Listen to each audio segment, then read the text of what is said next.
जब नया नया जगन्नाथ जी स्टार्ट हुआ था वहां पे, कर्मा बाई बहुत छोटी हुआ करती थी। हाँ। और वो रोज खिचड़ी लेके जाया करती थी। सुबह सुबह का भोग खिचड़ी का उनको वही लगता था ठाकुर जी को। हाँ। पंडित जी लेते थे और भोग लगाते थे सुबह सुबह 4 बजे। तो ये सालों साल चलता रहा। अब कर्मा बाई बूढ़ी हो गई, उनकी घुटनों में दर्द होने लग गया। उन्होंने ठाकुर जी को बोला कि अब से मैं नहीं आ पाऊंगी, मेरे घुटने जवाब दे गए, लाला से तुम आना मेरे पास, घर पे आना खिचड़ी खाने।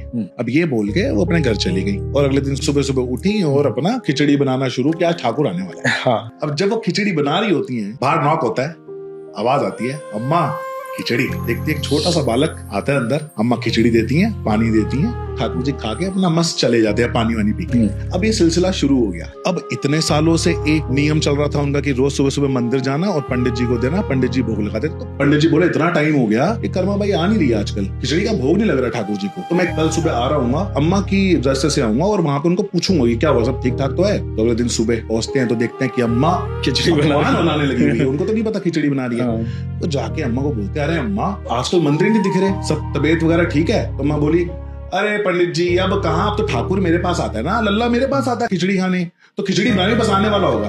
पंडित जी सोचते हैं, अरे यार अम्मा बुढ़ी आ गई, कुछ भी बोल रही है कि ठाकुर जी आ रहे हैं। अम्मा एक बात बताओ, आप तो नहाए धोए भी नहीं हो और खिचड़ी बना रहे हो। अरे पहले नहा धो लो।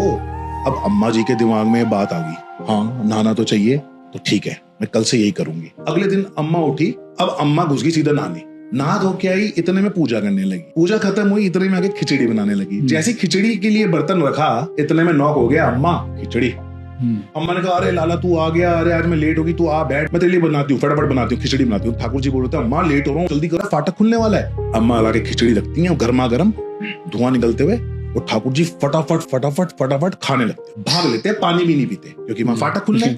अब वहां वही पंडित जी ने फाटक खोला। जैसे ही फाटक खोला तो देखा जगन्नाथ जी के यहाँ पे खिचड़ी लगी हुई है। पंडित जी वहां गए, उन्होंने ऐसे करके अपने हाथ से पोंछा और उनका हाथ जल गया।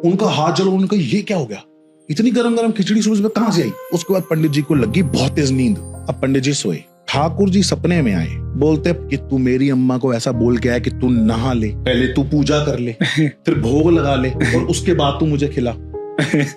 भाई मुझे उनका भाव पसंद है, मुझे उनका प्यार पसंद है। तेरा हाथ जला ना थोड़ा सा पोंछने में, तो सोच मेरा मुंह कितना जला होगा। ठाकुर जी ने ये बात थोड़ी सी इमोशनली पंडित जी को बोली। पंडित जी आंखें खुली और जोर जोर के रोने लग गए। भागते हुए गए अम्मा के पास, अम्मा के चरणों में पड़ गए, बोलते अम्मा वाकई में आपके पास ठाकुर जी आते हैं और आपको नहाने धोने की जरूरत नहीं है, पाठ पूजा करने की जरूरत नहीं है, आप उनको खिलाओ।